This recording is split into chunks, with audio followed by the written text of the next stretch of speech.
Muy buenas tardes a todos, nuevamente a una nueva charla organizada por la Fundación Libertad y Progreso, acompañados nuevamente por la Fundación Friedrich Naumann. Esta vez vamos a tener una charla espectacular de otro planeta junto al gran Manuel Adorni. Hacemos una pequeña introducción, ya todos lo conocen, sobran las palabras, pero bueno, analista y consultor económico, docente, hace radio junto a Eduardo Feynman y Babi Echecopar por Radio Rivadavia AM 630, televisión por La Nación Más y escribe también semanalmente para Infogae. Muchísimas gracias, Manuel, por estar acá, compartir este espacio con nosotros y bueno, poder aprender junto a vos. Bueno, y también ver qué es lo que está pasando en materia político-económica a futuro en un año que es un año electoral y un año bastante complicado. ¿Cómo Muchas andas, Nati? gracias. Gracias por la introducción, por la presentación y un placer estar acá. Lamento que esto se iba a hacer la semana pasada, pero bueno, tuvimos ahí un desencuentro y lo pasamos para esta semana, pero bueno, siempre un placer estar para la fundación acá y charlando con ustedes y bueno, tratando de transmitir un poco las ideas del sentido común, ¿no? Yo ya no hablo de libertad, no hablo de liberalismo, hablo de sentido común. Así que es un poco eso, ¿no? Transmitir un poco de sentido común. Y hoy venía pensando, ¿no? Entre todos los líos que uno tiene en la cabeza, de mi frase Argentina, un lugar y de dónde había salido, ¿no? Y la verdad es que la frase esa, con la que creo que se titula esta charla, eh, fue porque había visto una burrada, ¿no? Algo completamente fuera de sentido común. Y después lo que me pasó es que me empecé a dar cuenta que no era una frase aislada o de un hecho aislado, sino que todos los días tenías mil cosas que te hacían cada vez más alejarte de un país normal y ser este cocoliche en el que somos, en el que estamos metidos, ¿no? Y en el que nos meten y en el que se nos sigue profundizando la decadencia día a día. Así que bueno, un placer para mí estar acá. Bueno, comenzamos entonces con una de las primeras preguntas que acá Dale. armé. El gobierno está totalmente convencido de que la actividad económica va a estar próxima a recuperarse en el nivel premio a la irrupción de la crisis sanitaria. ¿Pensás, compartís lo mismo o no? Bueno, a ver, son los únicos que lo dicen, digamos. Agarrás cualquier consultor nacional o del extranjero y lo que te dice es que Argentina, en el mejor de los casos, se va a recuperar en el 2025. Incluso muchos hablan del 2026 y de hecho están último dentro de los países que va a recuperar su actividad previa a la pandemia. Y siempre es bueno explicarle a la gente. De hecho, me lo paso haciendo en la radio, en la tele, mismo en las notas a veces lo trato de entrecruzar. La diferencia entre crecimiento y rebote, ¿no? Cuando uno, cuando uno cae, digo, bueno, uno está produciendo 100 kilos de pan por día. Bueno, cuando vos caes un 10%, como caíste en la Argentina el año pasado, empezás a producir 90 kilos por día. Si después te recuperás un 5%, como va a pasar este año, un 5, un 6, veremos después cuál es la verdad, vas a pasar a producir 95. Creciste a lo que te ocurrió el año pasado, que fabricabas o que producías 90 kilos de pan. Bueno, sí, fabricó 5 kilos más de pan que el año pasado. Ahora, crecí por encima de lo previo a la pandemia, que eran mis 100 kilos, y no, y todavía me falta bastante. Así que lo cierto es que estamos viendo un rebote. De hecho, es bastante interesante cómo la comunicación del gobierno hace que se nos transmita que hay un gran rebote de la actividad industrial, que hay un gran rebote del consumo, que hay un gran rebote en casi todos los índices que se miden. Pero claro, estamos comparando, bueno, todavía hay algunas cosas que las comparamos marzo contra marzo, otras abril contra abril, recién ahora algunas mayo contra mayo, y claro, estamos comparando contra los peores meses de la historia económica argentina. Entonces, lo que vamos a ver es un rebote. No vamos a llegar a recuperar este año ni el que viene lo que perdimos. Y además no estamos haciendo nada para que eso ocurra. O sea, porque yo te podría decir, mira, Nati, Nosotros nos vamos a recuperar bajo estas condiciones y según las expectativas en el 2026. Pero guarda, porque si hacemos tal cosa, tal otra cosa, si arreglamos la deuda, si modificamos determinadas cuestiones en la Argentina que muchos venimos peleando desde hace años para que se modifiquen, bueno, por ahí esos tiempos se aceleran. Acá no hay nada que te indique que eso vaya a cambiar. O sea, no solo que son expectativas, sino que son expectativas que muy difícilmente mejoren, porque no estamos haciendo nada para que eso pase.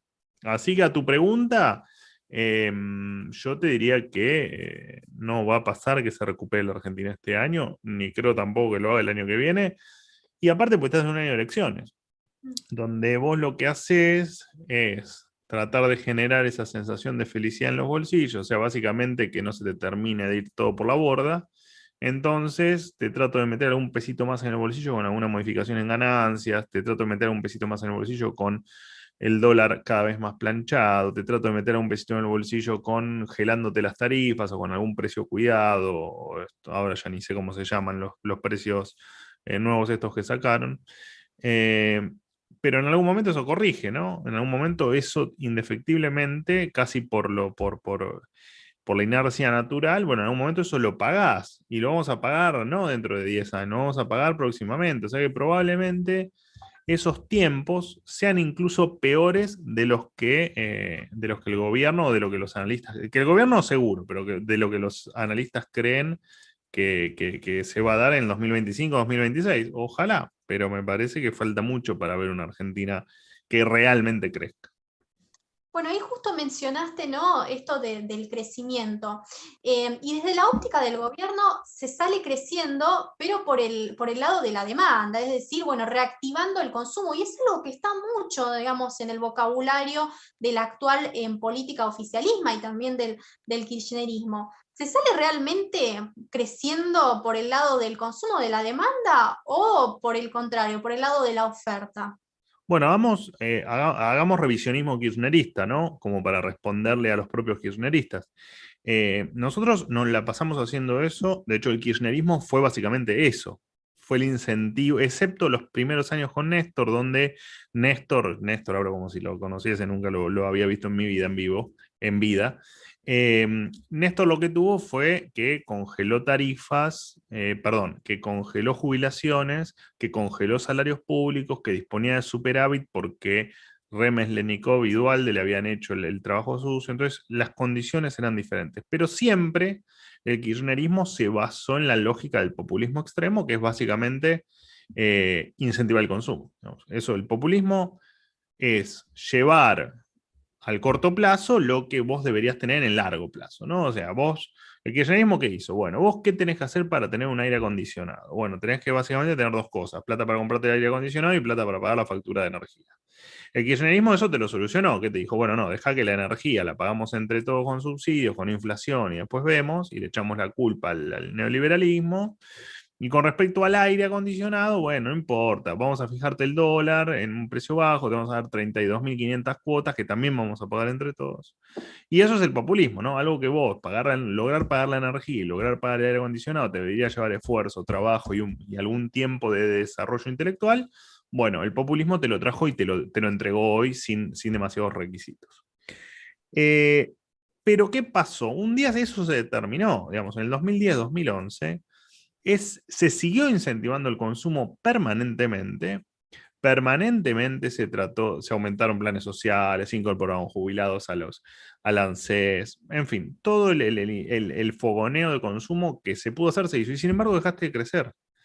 Entonces, si hoy que tenés la oferta destruida, o sea, el que tiene que producir no te produce, por diferentes razones, pero no te produce, o te produce cada vez menos.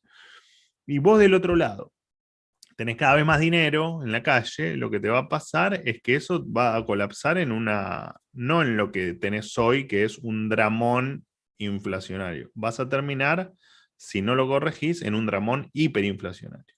Entonces, a mí la sensación que tengo es que va a ser muy notorio esta vez que ese incentivo del consumo no funciona. Porque de hecho, fíjate qué es lo que vienen haciendo. En pandemia, ¿qué te dijeron? Bueno, mira, cerramos todo, metemos plata a la calle, la plata emitida no genera inflación, porque eso fue lo que dijeron. De hecho, no sé a vos, a mí me han hasta burlado por haber dicho que, miren chicos, que esto lo van a pagar con inflación. Eh, pero bueno, al margen de eso, pusieron plata en el bolsillo de la gente y así todo, ni siquiera mejoraron el consumo. Y después, bueno, lo que pasó, ¿no? Que efectivamente te termina pegando en la inflación y terminas consumiendo menos. Esa es la realidad, digamos. Si lo ves en cualquier producto que agarres, digamos, hoy estás, más allá de los datos que te muestran, hoy estás consumiendo menos carne, estás consumiendo menos productos de primeras marcas, estás cambiando el auto cada vez con más años de distancia. Eh, o sea, ya el truco ese el truco mal logrado del consumo me parece que no les va a dar más resultado porque no hay más nada para hacer ni para consumir. O sea, ¿qué van a fogonear? ¿Que vaya a comprarme qué? Porque esa es la otra. Digo, bueno, me metes 100.000 pesos en el bolsillo. ¿Y qué compro? Me voy al supermercado y me compro 35.000 latas de atún para cubrirme porque sé que mañana van a valer el doble. ¿O qué hago? Compro dólares. Entonces no entiendo bien, incluso poniendo plata hoy, como está la cosa en el bolsillo de la gente, y con la expectativa en que esto se va por la borda, que realmente logren generar un incentivo al consumo cuando nadie quiere vender porque nadie quiere pesos. O sea que me parece que están en un callejón que pocas veces han estado. Y hubo así ejemplos a nivel mundial en el cual los países se reactivaron y pudieron crecer, digamos, poniéndole plata en el bolsillo a la gente, sacándole a otras personas, a las empresas, porque no es que la plata crece en los árboles. ¿Hubo algún ejemplo? Porque hoy justamente, hace poco, el ministro de Economía, Martín Guzmán, había anunciado que, bueno, la idea de su país no era con bajo impuesto ni reduciendo el gasto público. Entonces uno se pregunta, ¿qué modelo de país tienen en mente? Sí, dijo algo peor todavía, porque el ministro habló del futuro. Dijo lo que se viene no es, porque lo que estamos hasta acá ya estamos todos de acuerdo que es eso, es un Estado grande y con ese Estado grande un gasto público elevado.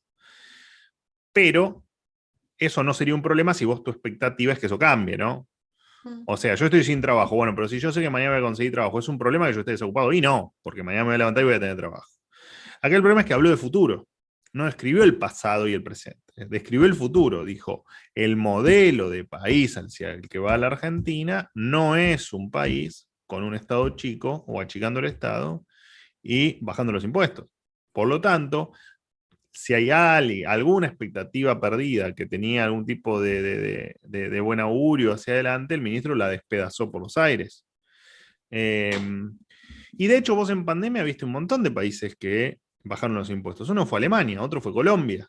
Como para ponerte dos, Colombia, un país que es muy parecido a nosotros en términos de cantidad de cantidad de habitantes, de cantidad de muertos por coronavirus, en fin, tiene algunas particularidades que la hacen semejante a la Argentina. Y otro tenés Alemania, digamos, los dos jugaron con el IVA, entre otras cosas. Y aparte lo que te tiene que dejar estas bajas de impuesto es que los países en problemas por una pandemia que hicieron durante un montón de tiempo las cosas bien, tenían acceso al crédito. Y así todo no cortaron la actividad. Acá, sin acceso al crédito, sin margen para cerrar. No, yo antes de la pandemia cuestionaba el tema de los feriados. O sea, acá no nos podíamos dar el lujo de cerrar un sábado los negocios y sin embargo acá te cerraron un año y medio, un año. Entonces, claro, hay un montón de ejemplos y de hecho la pandemia vino bien para eso, ¿no? Para ver cómo se comportaban algunos países y qué herramientas tenían algunos países y qué herramientas tenían otros. Bueno, Argentina no tenía ninguna herramienta. De hecho, te lo dijo el presidente de la Nación. Mi única herramienta contra el coronavirus es el encierro, porque no tenemos otra cosa. Lo que omitió decir es que no tenemos otra cosa por culpa de ellos y de cómo vienen gobernando el país hace medio siglo o tres cuartos de siglo. Y además porque es una obviedad, digamos, porque esa frase del ministro, del modelo de país, viene atada a otras declaraciones de diferentes gobernantes, como por ejemplo Santiago Cafiero, que hace no mucho dijo que ningún país recibe inversiones por bajar impuestos. ¿Te acordás que dijo en una serie de frases estúpidas? Una de ellas fue esa. Y también dijo que los países que tienen mayor flexibilidad laboral no generan mayor empleo. Entonces, ellos ya tienen definido no bajar impuestos y que ese no es el camino. Ahora, lo que yo no creo es que piensen eso. Piensen que bajando impuestos no es un beneficio para el país. Lo que piensan es que bajando impuestos no es un beneficio para ellos. Eso es lo que realmente piensan. Pero al margen de eso, es preocupante que no entendamos, al menos de la boca para afuera, el diagnóstico de lo que está pasando en Argentina.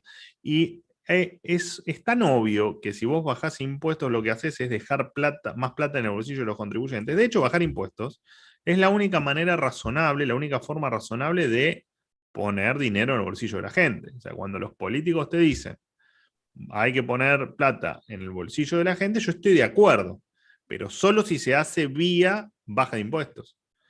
Y mismo las empresas. Vos cuando le bajás los impuestos a las empresas, les estás dejando más dinero para que inviertan. ¿O qué se piensan que hacen las empresas? Porque tienen la estúpida fantasía que venden, porque no creo que se la crean tampoco, es que yo empresario gano $10 más, los agarro de la caja de la empresa, me voy corriendo a mi casa y los entierro en el fondo de mi casa. O sea, es porque piensan así, no tienen ni idea de lo que es una inversión, no tienen ni idea de lo que es reinvertir utilidades, no tienen ni idea que uno va a llevar sus dólares donde más se los cuiden, no tienen ni idea que las inversiones buscan rentabilidad y que esa rentabilidad después trae más inversiones. Digo, yo no, hoy me agarraste medio depre, pero con el tema del país, pero porque realmente no hay nada que yo te pueda decir, mira, la verdad que si nos agarramos de esto, ¿viste? Ayer hablé por la radio, a través de la radio, con Jonathan Lloyd, ¿viste? Un tipo lúcido, muy lúcido. Y él decía, bueno, tenemos el campo que nos puede sacar adelante, tenemos el litio, tenemos la minería en general, tenemos a los emprendedores, tenemos a la gente del software, de las nuevas tecnologías. Sí, lo tenemos, pero todo lo que hacemos va en contra de que se desarrollen. Entonces, el tenerlo no nos sirve para nada. Tenés la pampa húmeda, ahí sí, pero ¿sabés qué? Si te pones a dar el discursito de el que ve una tierra vacía, venga y métase y haga su rancho, y bueno, no importa el recurso que tengas, si realmente no sabes cómo explotarlo, ¿no? Bueno, ahí justo mencionaste el tema de la expropiación, ese avance sobre la propiedad en privada que una y otra vez Ujú. desde que asumió el gobierno está plantando en la bandera, lo que sucedió hace poco con Avellaneda, la declaración tan desafortunada con Alberto Fernández, pero sin ir más allá, lo del año pasado con Vicentín. ¿Qué opinas sobre eso? ¿Por qué ese avance hacia la propiedad privada? ¿Y qué nos espera como país, digamos, a futuro después de todas estas noticias? A ver, difícil contestarte de una manera que no sea agregándole pesimismo al análisis, ¿no? Eh, Porque lo de Alberto Fernández, uno lo puede tomar como un exabrupto, ¿no? Bueno, le calentaron la cabeza, fue un día y se levantó y vio que, no sé, que le aumentaba la pobreza y quiso expropiar Vicentín. Después se dio cuenta que Vicentín no producía, sino que solo exportaba. Después se dio cuenta que Vicentín tenía otros problemas de los que le habían contado a él. Después se enteró que era imposible la expropiación. Bueno, después se fue enterando de la realidad. Lo que uno podría haber dicho es, bueno, se equivocó, qué sé yo. Más allá de que sea el presidente de la nación y que los impulsos no deberían traicionarlo, bueno, lo traicionaron los impulsos. Ahora, lo cierto es que vos después te trasladás a ahora que el tipo te dice, bueno, miren, las tierras improductivas eh, no tienen sentido que existan y la herencia de esas tierras tampoco. O sea que se metió con la propiedad privada y con el derecho a la herencia. y sería mejor que alguien que la necesite la tenga y pueda construir. O sea, básicamente una incitación a la toma de tierras. Que también puedo entender que el presidente se equivocó. Porque aparte me llama la atención que no entienda por qué existe lo que él denomina tierra improductiva. Primero por el recambio de cultivo que te puede pasar, digamos, vos podés pasar por un campo y un día ver los cultivos de 10 metros y otro día puedes pasar y podés no ver nada. Se ve que eso el presidente no lo tuvo en cuenta. Pero también hay que preguntarse qué pasa si efectivamente no se está produciendo en un pedazo de tierra. Y evidentemente lo que te ocurre es que si la tierra, siendo productiva, no se está produciendo nada, es porque evidentemente falta quien haga la inversión. Y si falta quien haga la inversión, nos tenemos que empezar a preguntar qué es lo que está pasando. ¿No será acaso que los comen impuestos? ¿No será acaso que les cambian las reglas del juego cada 2 minutos? ¿No será acaso que los amenazan con tomarles el campo? En el medio, acordate el episodio lamentable de Grabois plantando perejiles comprados en el vivero en el campo de Chevere, bueno, en fin. Y vos decís, bueno, pero no importa, vamos a seguir confiando en que el presidente se equivocó y tuvo el exabrupto número 152, pero no importa, fue un exabrupto.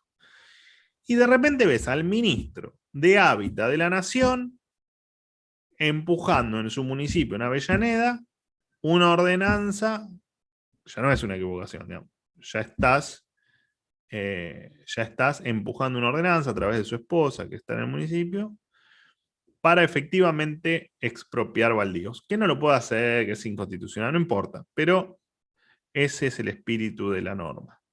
Entonces vos decís, bueno, no, efectivamente, no, el tipo no tuvo ningún exabrupto, el presidente de la Nación. Ni un primer exabrupto, ni un segundo exabrupto. Y ahora, lo que no te puedo contestar es la pregunta. Digamos, vos me decís, bueno, ¿y por qué van contra eso? Bueno, no lo sé. O porque van a un régimen chavista, que de hecho el ministro de Hábitat creo que hasta una vez invitó asesores de Chávez a Avellaneda, o sea, es un chavista confeso, no es que uno lo invente, que Ferraresi es un chavista. No, él te lo dice, digamos, es un admirador de Chávez. Ahora, ¿por qué? Bueno, acá tengo conclusiones drásticas para dar, digamos, o realmente quieren ser los maduros de la Argentina o los maduros de estas latitudes, o simplemente quieren quedarse con todo y punto, independientemente del modelo, ¿no? Independientemente de si quieren ser un poquito más parecidos a Maduro, un poquito más parecidos a Putin, a los chinos, o a Corea del Norte, o a Cuba, o... Realmente no lo sé. Lo que me parece que no se están dando cuenta es que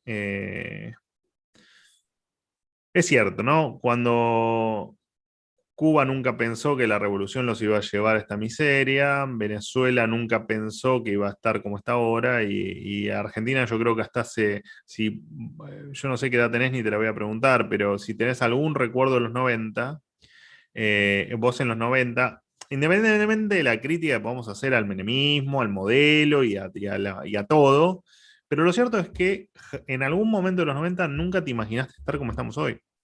Ni se te cruzaba por la cabeza, no te lo imaginabas. Yo en los 90, bueno, era adolescente, pero eh, en mi adolescencia y ¿cómo decirlo? En esa ingenuidad en parte que uno tiene en la adolescencia, así todo nunca me imaginé este desastre en el que estamos viviendo, ¿no? Así que el por qué lo hacen, no lo sé. Entiendo que serán negocios y que les convendrá, que será una cuestión meramente de egoísmo y de una política para ellos mismos, ¿no? Entiendo que pasa por ahí, pero no puedo contestarte la pregunta. Mira que fui extenso, pero no puedo contestarte tu pregunta. Si querés que conteste más corto, me avisas, ¿eh? No, está perfecto. Justo mencionaste hacia algunos comentarios atrás la palabra neoliberalismo, y desde el gobierno se escucha mucho este falso mito del neoliberalismo, y hasta el día de hoy lo dicen, no, pero el neoliberalismo tampoco funcionó en la Argentina. Bueno, ¿qué nos tenés que decir sobre esto? Bueno, es parte de echarle la culpa a algo. De hecho, el neoliberalismo digamos, como figura, ha funcionado muy bien. para echar culpas. Y acá siempre se le echa la culpa, digamos, yo siempre pongo el mismo ejemplo, digo, pero desde Perón, que le echaba la culpa al capital y lo acompañó incluso en la marcha peronista, hasta Alfonsín, que le echaba la culpa a la dictadura, después vino Menem, que le echaba la culpa a la hiperinflación de Alfonsín, de la Rúa, que le echaba la culpa a la corrupción menemista, después vinieron los 5 presidentes, después vino Kirchner, que empezó con esta moda de culpar al neoliberalismo en los 90, que siguió por supuesto con Cristina, después vino Macri, le echó la culpa sin especificar bien cuál era, pero le echó la culpa a la herencia recibida, y ahora vienen estos y te dicen que todo fue por un préstamo que pidió Macri en el FMI, para que sus amigos se lleven la plata no sé dónde. Entonces el neoliberalismo ha funcionado como figura a quien echarle la culpa. Entiendo que sigue funcionando, digamos, en algún sector de la sociedad el neoliberalismo que está asociado a las empresas que vienen a llevarse los dólares que los argentinos producen, que vienen a contratar gente por 2 mangos, a ese mundo que nos quiere ver miserables y hundidos en la miseria. Bueno, esa figura que se hizo del neoliberalismo me parece que todavía vende. Como todo, vende cada vez menos, ¿no? Como vende cada vez menos los derechos humanos, y como ahora estas estúpidas que hicieron lo que se llamó la Gestapo Argentina, que creo que vos estabas metida ahí. No estaba en Bueno, la lista. son cosas que van a ir perdiendo valor, digamos. No, nada tiene un sustento. Por lo tanto, lo del neoliberalismo, si bien va perdiendo valor, creo que todavía es una figura potable para responsabilizar por parte de los gobiernos, ¿no? Del gobierno. Y aparte, pues lo usaron durante 12 años. Durante los 12 años anteriores lo usaron. Extraño en Alberto Fernández, que es una persona que viene de una derecha mucho más liberal de la que hoy, de las ideas que hoy pregona, ¿no? Un tipo que entiende que el déficit fiscal, o que entendía en algún momento que el déficit fiscal era malo, que la emisión era mala. Un Alberto Fernández que en algún momento tenía claro cómo eran las cosas, y que en algún momento, bueno, se nubló y la nube se lo llevó puesto, ¿no? Ahí mencionaste que Alberto Fernández viene de la derecha, ¿no? Del peronismo de derecha. El tema es que yo siento que hay como ciertos roces dentro del actual, digamos, en ministerio, sobre todo el Ministerio de Economía, cuando hay que tomar las decisiones en materia económica, entre el ala de izquierda y el ala quizás más centro-izquierda Sí, o del más actual. moderada. Exactamente. Entonces, ¿qué es lo que sucede? ¿Cuáles son esos roces? Porque por un lado vos ves a un Alberto Fernández que parece estar hablándole al ala chavista de la región, que tiene un discurso muy socialista, pero por el otro lado te nombra como ministro de Economía Martín Guzmán, que la verdad es que bueno, se puso a renegociar el tema de la deuda, está con el tema en el tema fiscal por lo menos no hay una expansión del gasto público muy elevada, entonces, digamos, no se llega a entender, digamos, cuál es la visión del actual gobierno oficialismo, qué es lo que pasa internamente, cuál es la opinión que nos podés No, brindar. a ver, yo creo que hay una. Esto fue una coalición de gobierno mal hecha, porque la coalición es de gobierno, en tal caso se conforman de arriba hacia abajo, ¿no? Y esto se conformó de abajo hacia arriba, digamos, la vicepresidenta puso al presidente, una vicepresidenta que tenía más poder que el propio Alberto Fernández ahora, y que lo tenía antes de asumir, y que lo tenía antes de las elecciones, y que lo tenía antes de elegir la fórmula. Y entiendo también que dentro de esa coalición, como pudo haber pasado en Cambiemos o en cualquier otra coalición, lo que ocurre es que vos tenés indefectiblemente 2 patas, ¿no? Y en este caso me parece que está la pata cristinista chavista, y por el otro lado no sé ni cómo definírtelo ya, pero una especie de peronismo o kirchnerismo peronista un poco más racional. Y la diferencia no es muy significativa entre unos y otros.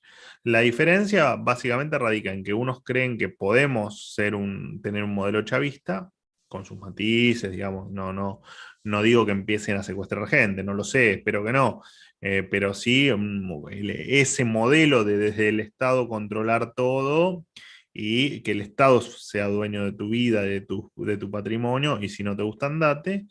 Y una la más moderada que cree que, que eso no va a poder ser nunca y que antes va a reventar todo por los aires. La diferencia es esa, no es una diferencia muy radical en pensamientos, porque de hecho lo que les llamaron el peronismo racional o el peronismo menos combativo no está en el gobierno, o al menos no de forma activa. Así que, y entiendo, bueno, uno por supuesto, porque está en los medios, recibís información todos los días de qué es lo que está pasando, y bueno, sí, está claro que hay ahí una guerra interna porque también son muy distintos los intereses, ¿no? A su manera, Alberto Fernández quiere gobernar. Cristina tenía un objetivo que se le está retrasando, que es intentar solucionar su tema y esquema judicial. Eh, y después tenés, bueno, como siempre en todos los gobiernos, un montón de gente intentando hacer negocios. Y eso es así. Así que, en definitiva, lo que te quiero decir es que en esa interna, por supuesto que tiene las de ganar Cristina y su séquito duro, porque de hecho fue lo que te pasó esta semana. Esta semana, ¿qué te pasó? Y bueno, Alberto se mandó la semana anterior 832.000 errores. Bueno, salió Cristina a mostrarse con Kicillof y a mostrarse con su núcleo duro y a hablar sobre la felicidad y no sé cuánta estupidez más. Pero bueno, salió a tomar las riendas del asunto, mientras que Alberto Fernández estaba con una artista plástica ahí en la Quinta de Olivos, no sé, comiendo un pollo al espiedo. Mientras tanto, 87.000 muertos, en fin, las vacunas que no llegan, los que hicieron la primera vacuna que no les va a servir para nada, o sea, en una situación aparte muy crítica en lo sanitario y en la realidad social de todos los días. Eh, por lo tanto, creo que hay una interna ahí ideológica, por así decirlo. Las ideologías es toda la misma, ¿no? Es hacer perpetuarse en el poder, no vamos a dar detalles, perpetuarse en el poder. Pero, pero después, vos me decís, bueno, Guzmán, a Guzmán lo trajeron para arreglar el tema de la deuda, porque así estaba vendido el tipo, como un erudito en materia casi un Nobel en materia de reestructuración de deuda. Y bueno, y sigue jugando con eso, sigue viajando a Europa, a no sé qué, y sigue viajando a Estados Unidos a no sé cuánto, y después viene acá y se junta con algún empresario a decirle que esto no va a cambiar nunca. Bueno, eso es lo que tenés. No creo que, si en definitiva Martín Guzmán tendría intención, o sea, hubiese tenido otras intenciones que lo que está pasando hoy, hubiese renunciado y hubiese ido. No, no, ¿por qué te vas a quedar aquí? A ver cómo implosiona todo. Así que bueno, supongo que, no sé, lo hará para poder en el futuro vender charlas por el mundo como ex ministro de Economía, no lo sé, no lo sé. Pero, y sí está claro que hay una interna del gobierno también en el área económica donde Guzmán te dice, bueno, che, mira, hagan todo lo que quieran, pero algunas cosas respétenmela. Échenme al subsecretario, no me hagan aumentar subsidios. Bueno, ni siquiera en las cosas menores le están haciendo caso al ministro, así que claramente hay una interna de poder muy fuerte que no termino tampoco de comprender yo, ojo.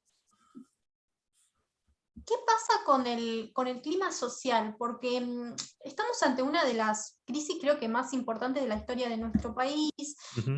Tenés a 6 de cada 10 chicos que están en situación de pobreza, 4 de cada 10 argentinos que también se encuentran en una situación de pobreza, una inflación que va a cerrar este año alrededor del 50%, los jubilados que tuvieron una corrosión respecto del 2018 de más de 5, 9,6 puntos porcentuales en su nivel de Sí. vida. ¿Por qué la gente no ves que sale a la calle como sucedió en las últimas crisis, que salió a la calle a manifestarse en contra de las medidas que está tomando el gobierno y pidiendo un cambio de rumbo? ¿Qué es lo que les pasa a esa pasividad que quizás uno hasta no la llega a comprender, que no hace que la Bueno, pero gente... es lo que le pasa a uno también, ¿no? Porque en definitiva, bueno, ¿uno qué hace? Vos salís a, no sé, con una cacerola todos los días, y no salís con una cacerola todos los días. Y yo tampoco, yo me levanto, me concentro en trabajar y en intentar sobrevivir. Y me parece que la gente hoy está metida, la gente creo que está convencida de que el cambio es el voto. Mm. Creo que se convenció que si hay un cambio posible, que no sé si lo hay, y tampoco sé si es el voto, pero la gente se empezó a convencer que el único cambio son en las próximas elecciones votando y no saliendo a la calle. Esa es la primera lectura que hago. Después porque creo que muchas de las grandes explosiones sociales fueron fogoneadas políticamente, digamos. Está claro que si en el 2001 volteaste un presidente y ahora con un tema, al menos a nivel pobreza, muchísimo peor, bueno, está claro que la política está metiendo la mano.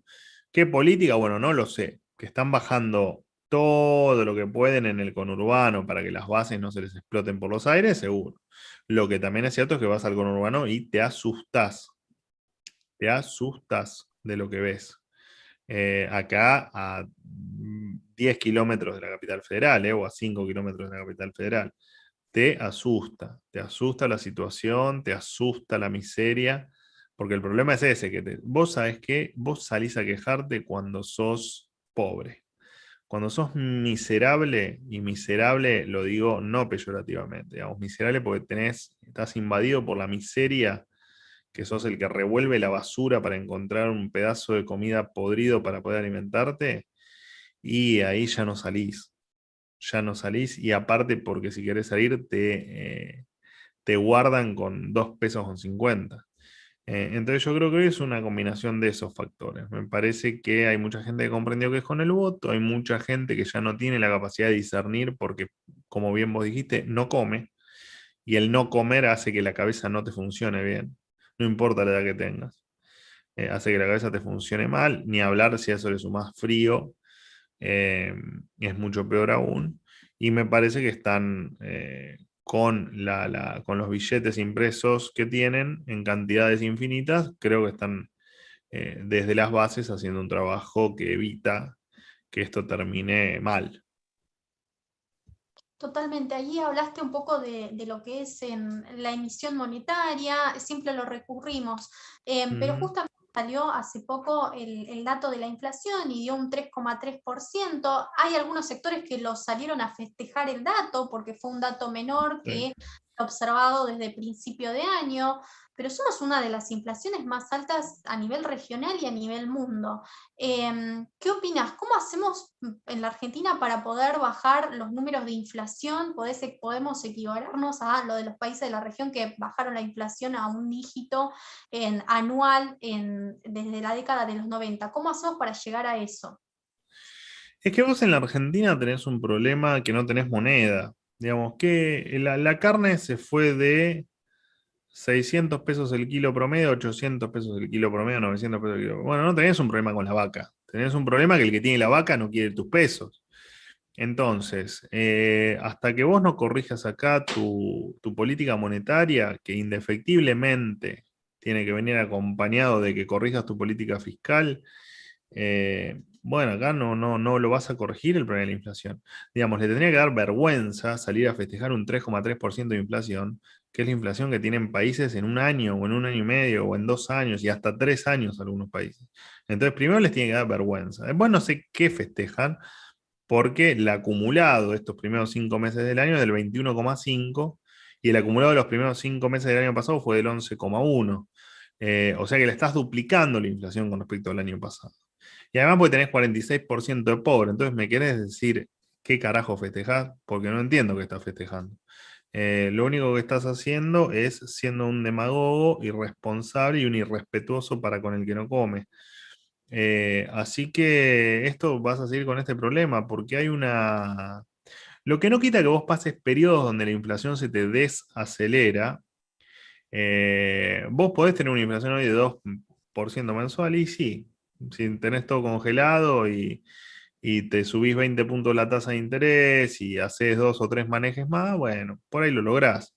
Ahora, en algún momento eso se te dispara y se te vuelve y lo pagás con interés. Entonces, no lo van a. De hecho, te lo dijo, se le escapó, pero lo dijo Paula Español, la secretaria de Comercio Interior. Hace poco te dijo: bueno, miren, señores, estos 70 productos no van a frenar la inflación. Está bien, después dijo que no iba a frenar la inflación por los precios internacionales. Bueno, no importa, dijo una taradez, pero digo, está claro, hasta ellos saben que los controles de precios no les van a funcionar.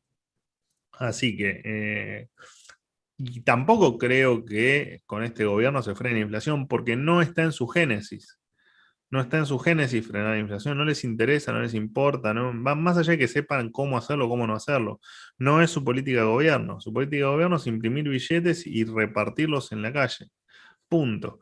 Después, y después, como contrapartida de eso, patear los problemas para adelante, todo lo que se pueda. No hay otro plan de gobierno. De hecho, te lo dijo Alberto Fernández el año pasado. Te dijo: yo no creo en los planes económicos y no creo en la meritocracia. Listo. ¿Y qué opinás, ahora hablando sobre la meritocracia, ya que saltaste con el tema, sobre la ley de cupos que están, digamos, regalando a mansalva? ¿A qué te referís exactamente? ¿A qué te referís? A la última que sacaron, la última medida, que no solamente, digamos, ley de cupos para las mujeres, bueno, sino también Por eso, la a- ley de. No, no, la pregunta era si era por el impuesto a las ganancias o si era por la ley de cupos de trans del Estado Nacional. sí, es la La última. ley de cupos del Estado Nacional. Bueno, primero es un insulto a los travestis y a los transexuales, digamos. O sea, la verdad es que al transexual decirle: mira, yo te consigo un trabajo porque sos transexual, me parece denigrante. Y que no le digan: mira, el problema en tal caso es que no los ponen en igualdad de condición en un concurso, porque todos los contratados son a dedo. Pero lo cierto es que estaría buenísimo que por concurso tanto un travesti, un transexual, un homosexual, un heterosexual puedan ingresar a cualquier puesto de trabajo. Así que me parece una ley que discrimina. La verdad que una ley que discrimina. Y la pregunta que tengo es, bueno, vos en el Estado Nacional tenés cerca de 390.000 puestos de trabajo. La ley te dice: bueno, el 1% lo tienen que ocupar travestis, transexuales, transgénero y no sé qué más. Bueno, ¿qué vas a hacer? ¿Vas a inventar nuevos puestos de trabajo? No sé, digo yo, ¿qué van a hacer? ¿O van a echar a los que están? ¿Van a poner a estos? Ahora, yo te digo, un tipo que está trabajando ahora, que es de primera, porque hay mucha gente en esto que trabaja muy bien y que se desloma. A ese tipo lo vas a echar y vas a poner un travesti porque la ley te obliga, que tal vez no sabe absolutamente, pero es muy bueno, pero probablemente no sepa absolutamente nada. O sea, lo que hicieron fue generar más planes sociales, eso fue lo que hicieron con la ley de cupo. Una estupidez atómica. Pero bueno, viste que en la década pasada eh, el tema fueron los derechos humanos, ¿no? Y era la parte de la política. Bueno, hoy la parte de la política es una mezcla entre el aborto, el LGBT no sé cuánto y toda esta taradez de la igualdad de género o el lenguaje inclusivo, bueno, es lo que nos toca en esta década, no sé, la década que viene la espero con muchas ansias porque supongo que esto desaparecerá también. Mm. Bueno, ahí tocaste un poco sobre el lenguaje inclusivo y nos metemos un poquito en la educación, que no es un tema menor, que los chicos estuvieron todo un año encerrados sin clases. ¿Cómo afecta a las futuras generaciones todas las malas decisiones tomadas en materia política, en materia de educación específicamente durante el último año? Mira, vos en los países del primer mundo, digamos, cualquiera, no importa, Estados Unidos, agarrate a un país de Europa, el país que quieras, que crezca y que tenga baja pobreza, lo lograron en parte por que sus poblaciones tan capacitadas, están educadas. Por lo tanto, lo que logran también no es solo tener a su gente ocupada, sino que los salarios sean altos, ¿no? O sea, tener un buen nivel salarial. Por supuesto que detrás de eso necesitas inversión, bueno, que el Estado no te confisque, en fin, todo lo que ya charlamos. O si no lo charlamos, lo obvio. Por lo tanto, vos lo que te pasa acá aparte te pasa algo curioso, ¿no? Que el ministro de Educación primero te dice: hay que cerrar todo, después de un año te dice: bueno, un año sin clase no es nada, Después te dice hay que abrirlas, a la semana te dice lo último que vamos a cerrar son las escuelas, a las 12 horas cierran las escuelas, y ahora te dice que en realidad un año sin escuelas no era que no era nada, sino que el 70% de los chicos no se pudo conectar a las clases virtuales. Yo no sé cómo no se les ocurrió en un país que la mitad del país es pobre, cómo no se les ocurrió que buena parte no tenía acceso a internet. Pero bueno, no importa. Una obviedad que se la comieron. Por lo tanto, lo que vos te genera, primero es muy difícil que recuperes la educación perdida, el nivel educativo, ¿no? Que venía en picada, ahora con esto lo terminaste de despedazar, es muy difícil que lo recuperes.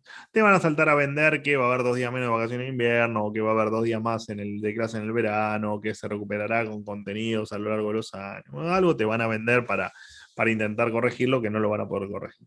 Pero lo que te genera es menos oportunidades en el futuro. Te genera que muy probablemente en el promedio, por cada año que no se haya ido a la escuela, en el futuro, en promedio, esa persona pierde un 5% del ingreso que debió haber tenido si no perdió un año de clase. O sea, un año y medio de clase va a perder seguramente cerca del 7,5% de su ingreso, del ingreso que podría haber tenido en el futuro. O sea que en principio hicimos una generación más pobre. Hicimos una generación con menos ingreso y con menos futuro. Suficiente como para entender que lo que hicieron fue un acto criminal. Que espero que no lo vuelvan a repetir bajo ningún concepto. Y que si nos quieren encerrar, no hay problema, que nos encierren a todos, de alguna manera sobreviviremos, no importa. Ojalá que no, ¿no? Digamos, es una llevado al extremo, pero no cierren las escuelas, no le quiten el futuro a los chicos, déjense de hinchar, que ya bastante se lo han quitado con la baja calidad educativa y teniendo a los Baradeles y a los Ademis y a toda esta manga de impresentables que manejan la educación en la República Argentina. Bueno, por ahí les conviene eso, tener gente menos educada, entonces es más fácil, digamos, poder perpetuarse en el poder, Sí, es venderles ciertos probable. mitos. Es probable. Lo que pasa que hay un montón de gente, entre los que probablemente estemos vos, yo, los que nos están escuchando, que queremos un país distinto y que no vamos a permitir que nuestros hijos, nuestros nietos, nuestros bisnietos no tengan país y que no tengan futuro. Después si nos sale bien o no, no lo sé, pero no lo vamos a intentar no permitirlo. Ellos pueden querer cualquier cosa, pero hay un montón de gente que quiere otra, ¿eh? Y de hecho por eso todavía no se te quedaron con todo. Bueno, Porque... ahí mencionaste sobre el futuro y que queremos cambiar el rumbo de este país. Ujú. Vos también te metiste en la política. Entonces, por qué esa decisión, bueno, de meterse en la política y de batallar y, bueno, de querer cambiar el rumbo de este país? No, yo no me metí en política. Yo lo que considero es que siempre estás metido en política cuando sos una persona que tenés un micrófono adelante. Porque siempre, cuando vos transmitís una opinión, en algún punto marcás alguna tendencia o tenés algún tipo de influencia en alguien que te está escuchando, en alguno de los que te está escuchando. Entonces, política y se hace siempre sin quererlo. Ahora, si te referís puntualmente a Republicanos Unidos, a Unidos y a estas ganas de querer cambiarlo todo, sí, por supuesto que siempre voy a empujar a la gente que defienda las ideas del sentido común, ¿no? Y sin nombre. Yo no voy a ser candidato, no es mi tiempo, no es mi... Creo que hay mucha gente mucho más capacitada y mejor que yo para hacerlo, con más tiempo, con más energía y con mucha más lucidez que yo. Pero bueno, es el puntapié como para en algún momento sí hacerlo, ¿no? ¿Cómo ves las elecciones este año? ¿Cómo ves la reconfiguración política? ¿Ves una reconfiguración interna de lo que hoy es la oposición y del oficialismo mismo? ¿Ves una división para también en caras a lo que se viene en 2023? ¿O todo se va a mantener más o menos como... Mira, a ver, son elecciones de medio término, por lo tanto poco importa quién gana. Lo que importa es cómo termina, más allá de que después te vendan que si Cristina gana por medio punto, que te digan ganó Cristina, el país está con Cristina, digamos, más allá de la venta marketinera que te hagan del resultado, al ser elecciones de medio término, lo único que importa es cómo queda conformado el Congreso, que es lo único que te puede frenar que estos tipos se queden con todo. Y la verdad es que en números tiene que ser muy amplia la victoria del oficialismo como para que mantengan una mayoría o logren una mayoría en diputados. Por lo tanto, en el Senado no, porque el Senado, bueno, históricamente es peronista, pero la realidad es que en diputados mucho no importa la conformación de la oposición mientras que entre todos saquen mayor cantidad de votos porque les va a quedar el Congreso en contra. Y con el Congreso en contra hay cosas trascendentales con las que no van a poder avanzar. Así que ojalá, por supuesto, que la oposición pueda ir encaminarse en internas y que se pueda encaminar detrás de uno o dos candidatos y que no se dé una polarización como la que se dio en el 2015, que en realidad, perdón, en el 2019, en el 2015 y en el 2019, más allá de que en una haya ganado Macri y en la otra haya perdido, esa polarización no hace bien porque no permite que se visibilicen otros candidatos. Pero la verdad es que mucho no me preocupa a mí la conformación de la oposición. Lo que me preocupa es, por un lado, que estemos dudando de si el oficialismo va a ganar o va a perder, cuando todos tendríamos que estar seguros que con lo que hicieron deberían sacar 0 votos, no los debería votar ni la familia, o sea que estemos dudando a ver si llegan al 40% o al 45%, me parece que como sociedad en algo hemos fracasado, evidentemente. Y después ya te digo, que la diferencia sea contundente para que entiendan que no es el modelo que ellos pregonan, no es lo que nosotros queremos. Ahora, el problema es, si pierden, ¿qué van a hacer? ¿Se van a radicalizar o efectivamente nos van a escuchar el resultado electoral? Si ganan, ¿qué van a hacer? ¿Se van a radicalizar o van a transformar esto en un país más normal y simplemente se van a encargar de resolver temas judiciales? Bueno, ese sí es el verdadero final abierto que dentro de 2 años entrevistamos y analizamos lo que pasó. Por ahora son solo conjeturas. Perfecto. Ya para ir cerrando, las reformas estructurales que necesitaría nuestro país para poder salir de esta decadencia. Bueno, primero tenés que hacer de todo. El problema es que lo tenés que hacer todo junto. O sea, la reforma estructural por partes no sirve. Vos acá lo que tenés que hacer es patear el tablero. Y acá tenés que hacer de todo. Primero, empezar a achicar el Estado. ¿Cómo? De la manera que sea, no importa. Vos cuando estás enfermo y te estás muriendo en una cama de terapia intensiva, si te puedo salvar cortándote la pierna, te la tengo que cortar. Acá no hay medias tintas porque el paciente se está muriendo. Así que eso de no, pero si recorto acá, me cortan el puente. No, eso no va más. O sea que hay que achicar el Estado a como de lugar. Primero cerrando ministerios que no sirven para nada, como el Ministerio de la Diversidad y tal, no sé qué, hay que cerrarlo, digamos, no sirve para nada. Este año tuviste en función, hace un año y medio tenés funcionando el Ministerio de Turismo y no tenés turismo. Digo, hay un montón de cosas que tenés que ir cerrando y anulando y reduciendo empleados y por supuesto que con un plan donde se le dé tiempo al sector privado para que reactive. Y vos cuando tenés un plan serio, siempre vas a tener alguien que te lo financie. O sea, acá no es un problema de no tener recursos, es un problema de no ser serios y de ser unos impresentables, entonces no conseguimos los recursos ni el crédito. Pero todo es financiable.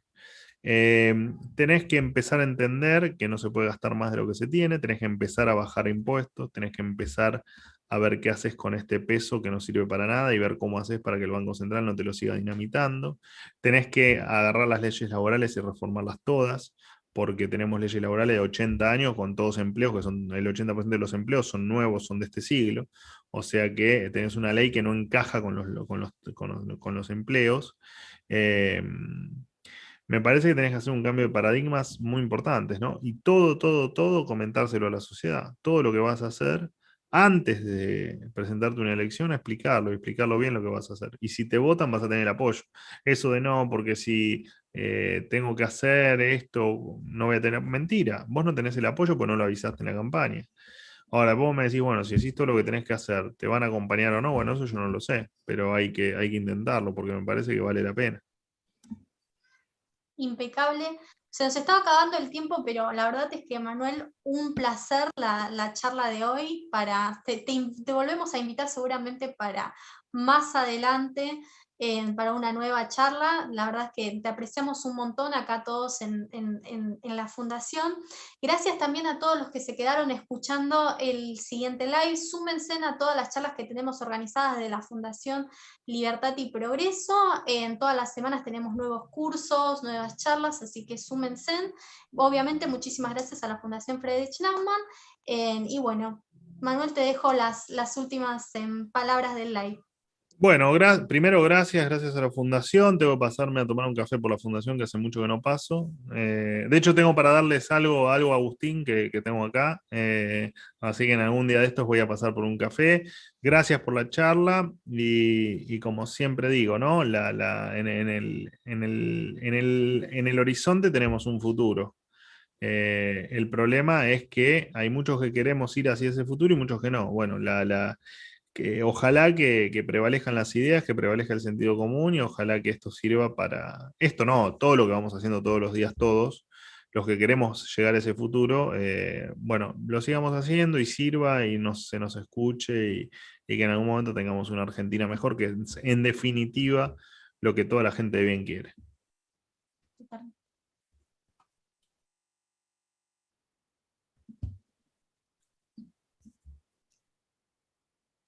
Buenísimo. Bueno. Gracias, Manuel. La verdad es que espectacular la charla. No.